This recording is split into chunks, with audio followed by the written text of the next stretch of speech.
नमस्कार दोस्तों। देखिए, आज मैं बहुत ही कम समय में आप लोगों से कुछ खास बातचीत करना चाहूँगा।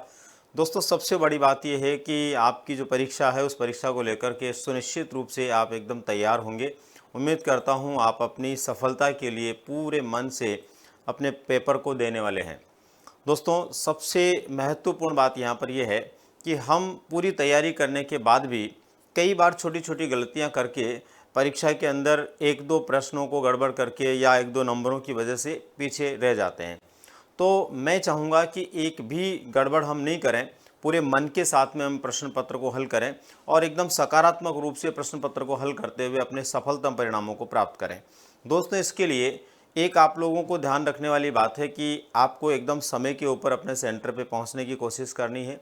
जहां भी आपका सेंटर है उसको पहले से ही एकदम ढूंढ करके तैयार रखना है, क्योंकि पिछली कई परीक्षाओं में ये देखने को मिला था कि बहुत सारे विद्यार्थी परीक्षा का समय शुरू होने के पहले जब उनको जो है सेंटर पे बुलाया जाता है, उस समय के बाद पहुंचे और उनको काफ़ी दिक्कत हुई। कई लोग एग्ज़ाम भी कई बार नहीं दे पाए। तो आप लोग सबसे पहले तो इस बात का ध्यान रखें कि अभी वैसे मौसम भी एकदम सही है, बहुत ज़्यादा सर्दियाँ या गर्मियाँ या कोई दूसरा नहीं है, तो आप समय पर पहुंच सकते हैं। इसको लेकर के आप ध्यान रखें। दूसरा, जो आवश्यक चीज़ें आपको लेकर के जानी है, उनको लेकर के भी आपको पूरे मन से एक-एक चीज़ को देखना है और साथ में लेकर के जाएँ। कहीं ऐसा नहीं हो कि वहाँ जाने के बाद पता चले कि ये चीज़ हमारे पास नहीं है। अब बात आती है दोस्तों, मुख्य रूप से अभी मैं क्या बात आपसे करने वाला हूँ। आज दोस्तों मैं कुछ ऐसी बातें करूंगा जिनमें हो सकता है बहुत सारे विद्यार्थियों को ऐसा भी लगे कि मैं ऐसी बातें कैसे कर रहा हूं। लेकिन दोस्तों, आज हम चाहते हैं कि ऐसा कोई क्षेत्र हमारा नहीं बचे जिसको लेकर के परीक्षा के बाद हमें सोचना पड़े कि शायद ऐसा करते तो ऐसा हो जाता। मैं आज आप लोगों को विज्ञान, मनोविज्ञान और आध्यात्मिक तीनों ही चीज़ों को लेकर के कुछ बताने वाला हूं दोस्तों। और सुनिश्चित रूप से ये 10-15 मिनट का वीडियो यदि आप देखते हैं तो निश्चित रूप से ये मान के चलिए कि कुछ एक नई एनर्जी तो आपको आएगी आएगी।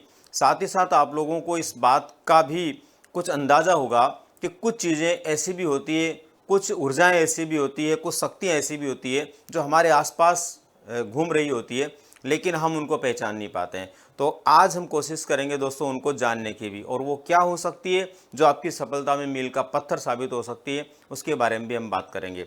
तो दोस्तों, सबसे पहले तो मैं बात करता हूँ, हम जो पेपर हल करेंगे, प्रश्न पत्र हल करेंगे, उसकी वैज्ञानिकता को लेकर के।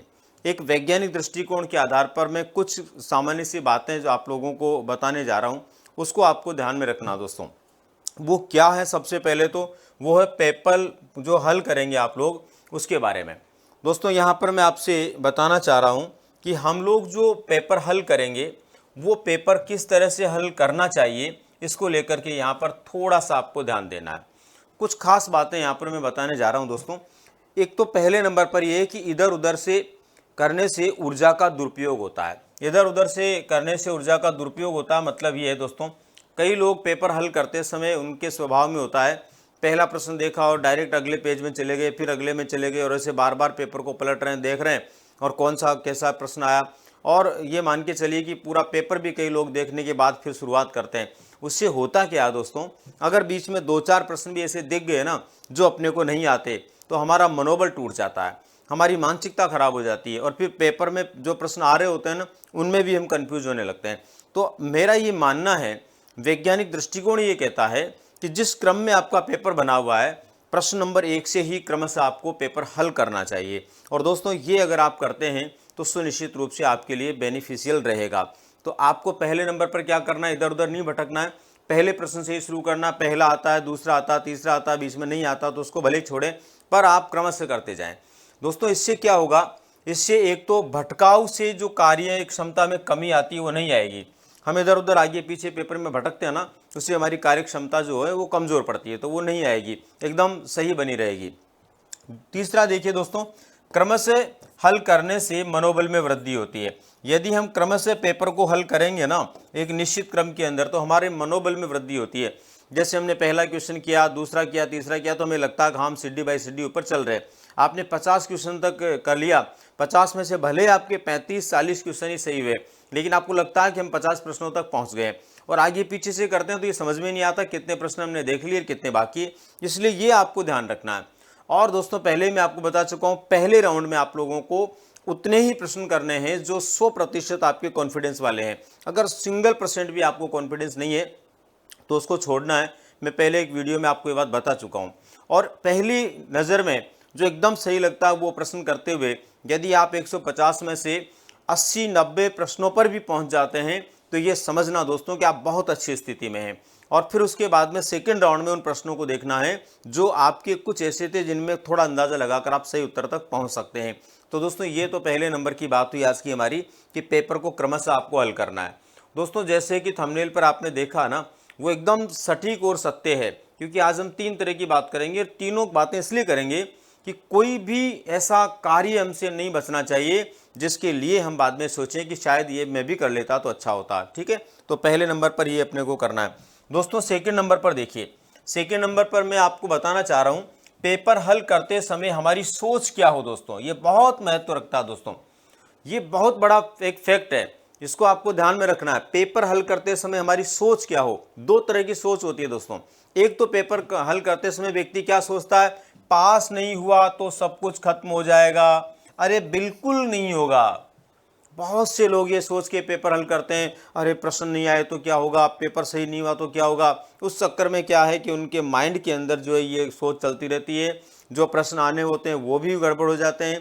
कई लोग पेपर हाथ में आने के बाद में सब चीज़ों को भूल जाते हैं। इसलिए पहले नंबर पर ध्यान रखो दोस्तों, कभी भी ये मत सोचना कि पास नहीं हुआ तो सब कुछ खत्म हो जाएगा। कुछ भी नहीं होने वाला है, वो का वो रहने वाला है। बस आप लोगों को तो इस सोच को बदलना है। अच्छा, ये बात मैं इसलिए कह रहा हूं कि बहुत सारे कमेंट जो है मेरे पास में अभी भी उपलब्ध हैं जिनमें ये लाइन साफ साफ लिखी हुई है, मेरा इस बार नहीं हुआ तो क्या होगा, ये हो जाएगा वो हो जाएगा। कुछ भी नहीं होगा। आप अपने आप पे भरोसा कीजिए दोस्तों।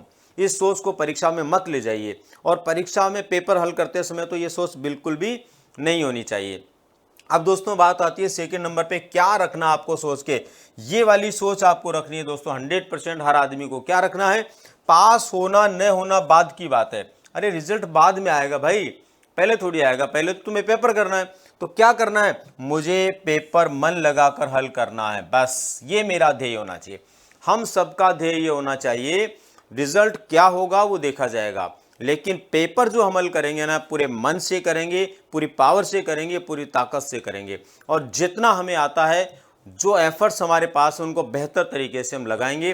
दोस्तों सुनिश्चित रूप से रिजल्ट और पेपर आपके अनुकूल होगा। लेकिन आप पहली सोच जो मैंने लिखी है बिल्कुल भी नहीं रखनी है, दूसरी वाली सोच रखनी है। उम्मीद करता हूं आप लोगों को ये बात निश्चित रूप से समझ में आ गई होगी कि हमें कौन सी सोच यहाँ पर रखनी है। इसके बाद देखिए दोस्तों, नेक्स्ट जो बात मैं लेकर के आया हूँ आप लोगों के लिए बड़ी अजीब लगेगी आपको, लेकिन ये सच है दोस्तों, आजमाई हुई बातें ये, इसको आप जरूर ध्यान दें। यहाँ पर मैं क्या कहना चाह रहा हूँ, लॉ ऑफ अट्रैक्शन का उपयोग। दोस्तों लॉ ऑफ अट्रैक्शन का उपयोग करें, आप सुनिश्चित रूप से करें। लाखों लोगों ने सर दोस्तों इनका उपयोग करते हुए वो मुकाम हासिल किया जिसके बारे में आप सोच भी नहीं सकते हैं। तो निश्चित रूप से आपको इसका उपयोग करना चाहिए। लॉ ऑफ अट्रैक्शन क्या होता है, ये होता है आकर्षण का नियम। इस संसार के अंदर एक आकर्षण का नियम काम करता है। जिस चीज़ को आप अपनी ओर आकर्षित करेंगे वो चीज़ आपकी तरफ निश्चित रूप से आएगी, बशर्ते उसके बारे में आपकी सोच पॉजिटिव हो, सकारात्मक हो। आप जो परीक्षा दे रहे हैं, परीक्षा के बाद जिस पद के लिए आप ये परीक्षा दे रहे हैं, उस पद का इंतजार कर रहे हैं, उस पद के बारे में आप पॉजिटिव सोचिए, वो जरूर आपकी तरफ आएगा। सबसे पहले नंबर पर लॉ ऑफ अट्रैक्शन क्या है दोस्तों, लॉ ऑफ अट्रैक्शन एक ऐसा आकर्षण का नियम है। यदि हम सकारात्मक सोच के साथ में बार बार किसी एक वस्तु के लिए प्रयास करते हैं, उसकी तरफ उसकी दिशा के अंदर काम करते हैं, मेहनत करते हैं और सोच सकारात्मक रखते हैं, तो वो वस्तु खींच करके अपनी तरफ अपने आप आती है। लॉ ऑफ अट्रैक्शन कोई बड़ी बात नहीं है, केवल सोच को पॉजिटिव रखते हुए हमें उसके बारे में ये मानना कि हाँ ये मुझे मिल रहा है, ईश्वर मुझे दे रहा है, और निश्चित रूप से वो आपकी तरफ आने वाली है। जो सोचोगे वो मिलेगा। दोस्तों लॉ ऑफ अट्रैक्शन क्या है, इसकी पावर क्या, देखिए आप, लॉ ऑफ अट्रैक्शन की पावर होती है दोस्तों, जो सोचोगे वो आपको मिलेगा। सोचना लेकिन क्या है, एकदम सकारात्मक सोचना है। आपको सरकारी स्कूल नज़र आता है तो उस स्कूल को देखकर सोचिए कुछ दिनों बाद मैं भी इसी स्कूल में आने वाला हूँ या ऐसे ही स्कूल में आने वाला हूँ। सरकारी टीचर दिखता है तो उसको देख करके आप सोचिए कि बस कुछ दिनों बाद मैं भी इसी रूप में आने वाला हूँ। इतना हमारा सोच होना चाहिए। और सबसे बड़ी बात यह कि परीक्षा देने जाओ उससे पहले ये सोच के जाओ कि मैं पास हो चुका हूँ, मुझे तो केवल और केवल पेपर हल करना है, बस गोले काले करने के अलावा कोई काम नहीं बचा है, मैं पास हो चुका हूँ। ये आपकी सोच होनी चाहिए। लॉ ऑफ अट्रैक्शन कहता है कि आप कोई भी काम करो उससे पहले ये सोच कर करो कि मैं इसमें सफल हो गया हूँ। 100% ईश्वर आपको सफल बनाएगा, तो जो सोचोगे वो मिलेगा। दोस्तों, हमेशा बेहतरीन होने के लिए कार्य करना। लॉ ऑफ अट्रैक्शन कहता है कि ज़िंदगी के अंदर हम लोग नीचे के बारे में नहीं सोचें, हम हाई लेवल के बारे में सोचें। हम लोग ये नहीं सोचें कि बस मेरा लास्ट में कम से कम इतने नंबर आएंगे तो मैं पास तो हो ही जाऊंगा। नहीं, आपको ये सोचना है कि सबसे टॉप मैं हूँ, सबसे आगे नंबर मेरे आने वाले हैं, सबसे ज़्यादा नंबर मेरे आने वाले हैं, क्योंकि मैंने सबसे बेहतर तैयारी की है। इस सोच के साथ में आपको जाना है। दोस्तों, ये थी विज्ञान की बातें और मनोविज्ञान की बातें। अब मैं आप लोगों से कुछ मनोवैज्ञानिक दृष्टिकोण के साथ आध्यात्मिक चर्चाओं से भी जुड़ता हूँ। हो सकता है कुछ लोगों को मेरी आगे की चर्चाएं बड़ी अजीब लगे, लेकिन ये सच है दोस्तों। आप लोगों को ऐसा करना चाहिए, और आप करेंगे तो मेरा भरोसा ईश्वर आपकी मदद करेगा। क्या क्या करना चाहिए? सबसे पहले पर दोस्तों, हम जो मेहनत करते हैं ना, उसके साथ भाग्य का भी एक बड़ा रोल होता है। आप खुद कहते हैं इस बात को, और हमारे बुजुर्ग कहते हैं इस बात को, कि कई बार आदमी मेहनत तो बहुत करता है, लेकिन जब उसका भाग्य काम नहीं देता तो भी उसको दिक्कत होती है। अच्छा, कोई लोग ये भी कह सकता है कि भाग्य नाम की कोई चीज़ नहीं होती, पर ऐसा नहीं है दोस्तों। बहुत सारे स्टूडेंट ऐसे हैं जो आधे आधे एक एक नंबर से रहे, वो भाग्य की वजह से ही मानिए आप। इसलिए ध्यान रखिए कि जो व्यक्ति आधे या 1 नंबर 2 नंबर से रहता है, उसने मेहनत तो की, हम कैसे कह सकते हैं उसने मेहनत नहीं की है, लेकिन भाग्य भी कोई होता है। तो यहाँ पर हमें दोस्तों इस बार भाग्य को भी बलवान बनाना है। और भाग्य को बलवान कैसे बनाया जाता है? भाग्य ईश्वर के द्वारा लिखा जाता है। उसको बलवान बनाने के लिए हमें उस ईश्वर की प्रार्थना करनी होती है। तो यहाँ पर क्या करना है? देखो, पहले नंबर पर दोस्तों, ये भले ही आप अपने घर के बुजुर्गों को पूछेंगे ना, वो भी आपको बता देंगे, घर से निकलते समय पहले सीधा पांव रखना है घर के बाहर, यानी पहले दायां पैर घर के बाहर रखना, उसके बाद में बायां पैर रखना। यानी परीक्षा देने के लिए जब आप जाएं तो ध्यान रहे, पहली बार जिस घर से आप बाहर निकल रहे हैं, किसी होटल के कमरे में भी आप रुके हुए हैं, तो उस कमरे से पहला कदम आपका कौन सा बाहर निकलना चाहिए? दायां पैर। कहा जाता है सीधा कदम रखोगे तो सब कुछ आगे सीधा होगा, उल्टा कदम रखोगे तो सब कुछ उल्टा होगा। इसलिए पहली बात का ध्यान रखें। दूसरा दोस्तों, मीठा खा करके जाएं।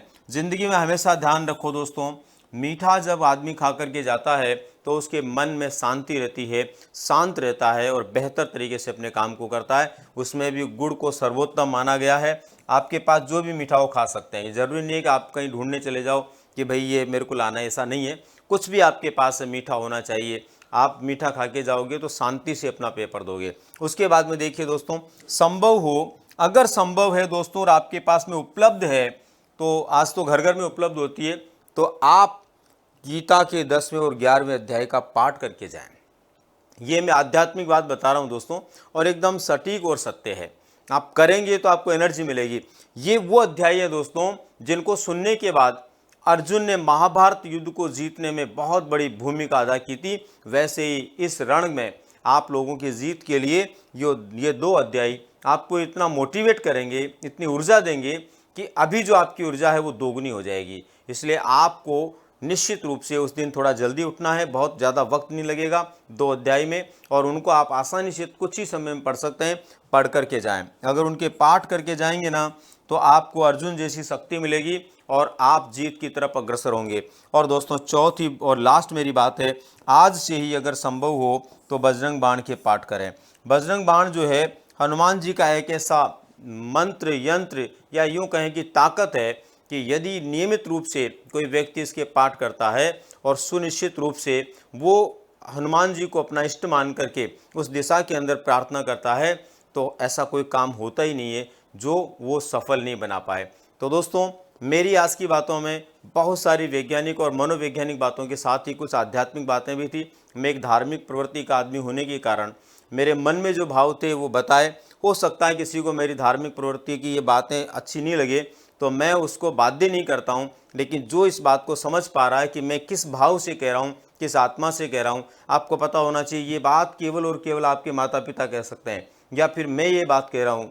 एक कोई भी सामान्य टीचर इस बात को नहीं कहेगा, वो अपनी दूसरी बातें ही बताएगा, लेकिन मैं उस भाव के साथ कह रहा हूँ जो भाव आपके माता पिता आपके साथ रखते हैं। इसलिए मानना नहीं मानना आपकी बात है, लेकिन उम्मीद करता हूँ कि आप में से बहुत सारे सुधी विद्यार्थी वो हैं ज़रूर मानेंगे, और निश्चित रूप से दोस्तों उनके भाग्य को भी बल मिलेगा और वो सकारात्मक परिणाम को प्राप्त करेंगे। उम्मीद करता हूँ दोस्तों सुनिश्चित रूप से आपको सकारात्मक परिणाम मिले। इसी आशा के साथ में एक बार फिर आप सभी लोगों के लिए शुभकामनाएं। धन्यवाद।